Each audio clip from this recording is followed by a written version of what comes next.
Obsession. Direction, writing, editing সবই করেছেন কারি Barker. অভিনয়ের কথা যদি বলি তাহলে বলতে হবে প্রথমে বিয়ার চরিত্রটার কথা।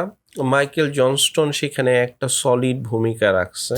তার যে অকওয়ার্ডনেস কিংবা হতাশা সেইটা সবই বিশ্বাসযোগ্য মনে হয়। কিন্তু এই সিনেমাটা আসলে ইন্ডেন আভারেতের নিকি চরিত্রে যে অভিনয় করছে তার যে ক্যারেক্টারটা সেটা এমন যে তাকে দুইটা ভার্সন প্লে করতে হয়েছে।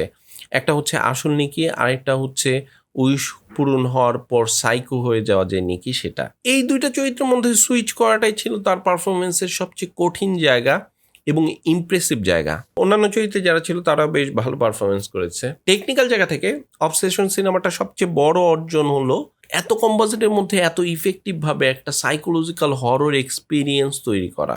সিনেমাটোগ্রাফির যে কাজ সেটা ভালো, খুব বেশি স্টাইলিশ না হলেও একটা ক্লস্ট্রোফোবিক আবহ তৈরি করে। ডিরেক্টর কারি বার্কার নিজে এডিটিং করেছেন। হরর এবং কমেডির মধ্যে যে একটা ব্যালেন্স দরকার ছিল সেটা তিনি খুব ভালোভাবেই ধরে রাখতে পেরেছেন।